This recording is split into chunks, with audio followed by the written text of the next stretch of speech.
Para finalizarmos o tema ativo e intangível, vamos descrever o processo de mensuração subsequente e também o processo de baixa.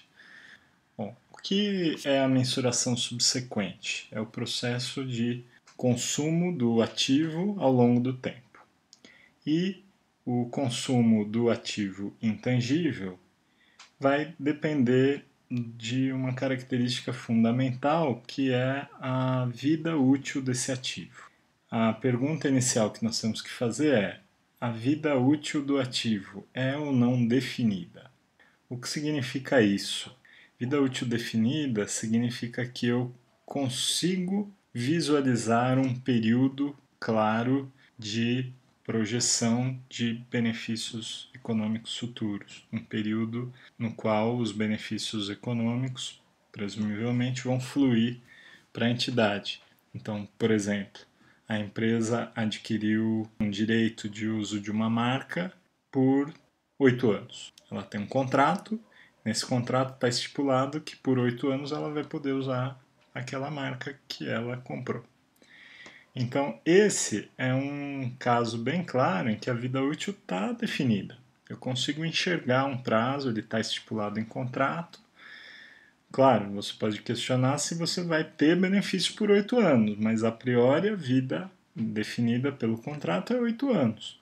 Agora, e se eu comprei essa marca sem um contrato estipulando um prazo de utilização? Eu comprei em definitivo a marca e agora a marca é minha. Eu comprei, por exemplo, a marca num processo de combinação de negócios e a marca agora é da empresa, ela pode explorar em definitivo. Ela não tem um período limitado para usar a marca. E, em princípio, ela não está visualizando um prazo definido para ter benefício com a marca. Não estou visualizando 2 ou 3 anos ou 5 anos. Eu poderia visualizar isso, mas não necessariamente eu consigo. Então, a vida útil ser indefinida significa não é possível ter um horizonte definido. Cuidado, a vida útil indefinida não significa infinita, não significa que a marca vai durar para sempre. Presume-se que um dia essa marca vai acabar, mas não sabemos quanto tempo. Não sabemos se são 5 anos, 20 anos, 800 anos, não é possível definir. Então, se não há vida útil definida, ou seja, se a vida é indefinida, então não temos que discutir processo de amortização, processo de consumo periódico do ativo, como é o processo de depreciação no caso de ativo imobilizado. Então, o que nós devemos fazer com relação à mensuração subsequente desse ativo? Esse ativo vai apenas passar periodicamente, no mínimo anualmente, por um teste de recuperabilidade que é o chamado teste de impairment. Esse teste, grosso modo, vai avaliar anualmente se o ativo continua prometendo benefícios econômicos futuros. Então é como se todo ano eu refizesse as projeções do ativo.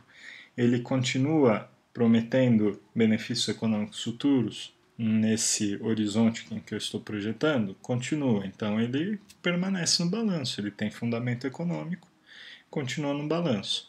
Se em algum momento eu fizer essa avaliação e essa projeção indicar uma queda nos benefícios econômicos, isso indica que eu tive um consumo do ativo, tive um desgaste. Então, teria nesse caso uma perda por impairment. Então, seria uma espécie de processo de amortização, mas totalmente irregular. Um ano eu não tenho, outro ano eu tenho, posso ficar 5 anos sem ter, posso inclusive ter reversão de impairment, que seria como se fosse uma amortização positiva, né? Um processo de reversão, tá? Limitada ao custo do ativo. Tá? Não estamos discutindo o teste de impairment aqui nessa aula, mas tem todo um tratamento contábil específico para isso, mas de qualquer modo o tratamento dos ativos intangíveis de vida indefinida, quando não há um prazo para amortização, é apenas o teste de impairment, no mínimo anualmente. Já quando há uma vida definida, então aquele exemplo que eu dei inicialmente de uma marca, poderia ser um sistema que a empresa comprou e ela tem o direito de usar esse sistema, por exemplo, por 3 anos, Poderia ser um direito autoral, um direito de exibição de alguma coisa. Tem aí diversos exemplos. Eu tenho a vida definida para aquilo, então o que, que eu vou fazer? Eu vou aplicar um processo de amortização que é, em geral, bem semelhante ao processo de depreciação do ativo imobilizado. Mas não denominamos de depreciação porque estamos falando de ativos não corpóreos. Depreciação a gente usa para ativos tangíveis, que sofrem desgaste, consumo. E aqui a amortização é para o consumo de intangíveis. Mas contabilmente o processo é o mesmo. Eu vou ter um prazo, eu vou ter que ter um método, e aí tem toda aquela discussão que nós já vimos na aula de mobilizado com relação a método. Posso eventualmente ter valor residual, não é muito comum em intangível, mas posso ter. Se tiver, por exemplo, um comprador definido para o fim da vida útil, mas enfim, os critérios basicamente são os mesmos, a lógica é a mesma. Eu vou ter um prazo, vou ter um critério e esse ativo vai sofrer um consumo periódico e vai sendo levado para o resultado. Vou creditar uma amortização acumulada e vou debitar uma despesa de amortização. Lembrando, este ativo também está sujeito ao teste de impairment, mas o teste não é periodicamente feito de forma obrigatória anualmente. Ele só é feito quando há indícios de perda, da mesma forma que o imobilizado de forma geral. E como nós falamos, então, os lançamentos contábeis de amortização e mesmo de impairment são bastante semelhantes aí aos de imobilizado, com exceção mais da nomenclatura. Não denominamos de depreciação, mas sim de amortização. E a baixa? Da mesma forma que discutimos com relação ao imobilizado, aqui no intangível é o processo de retirada do ativo do balanço. Então, quando nós colocamos o ativo no balanço, dizemos que estamos reconhecendo o ativo. O processo inverso seria o desreconhecimento, que em inglês existe essa palavra, derecognition, em português não existe, seria uma palavra portuguesada aí da língua inglesa, mas o termo técnico aí usado é a baixa. Estamos retirando o ativo do balanço. E o intangível ele é baixado também nas mesmas duas situações do imobilizado.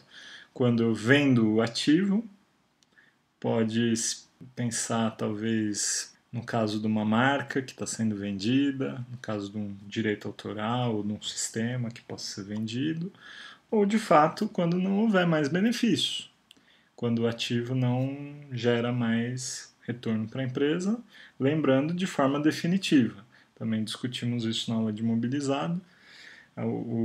A perda por impairment é algo temporário, passível de reversão, e aqui a baixa não, a baixa é algo definitivo. Então, se a empresa está visualizando uma redução de benefício, mas tem alguma perspectiva de reversão, ela deve reconhecer a perda como perda por impairment, não como baixa, porque a baixa representa a finalização do ativo. Significa o ativo não está mais na empresa, ele não existe mais, ele perdeu a sua capacidade total de gerar benefícios futuros. E os ganhos ou perdas decorrentes desse processo de baixa vão ser reconhecidos no resultado em que a baixa está ocorrendo. Então, esse é o processo de baixa do ativo intangível. De forma resumida, o processo contábil dos intangíveis é bem similar ao processo contábil de imobilizado, com essa exceção do intangível de vida indefinida, que não sofre processo de consumo periódico, sofre apenas um teste de impairment. E o grande desafio, na verdade, é com relação ao reconhecimento desses ativos. Muitos ativos que eventualmente poderiam estar reconhecidos, muitas vezes não estão porque não passaram nos critérios de definição, reconhecimento de ativo intangível segundo a norma, e por isso acabaram sendo levados diretamente para o resultado, nem chegaram ao ponto de entrar na lista dos ativos. E o ativo imobilizado já estamos falando de itens tangíveis de normalmente reconhecimento mais operacional, de mais fácil processamento.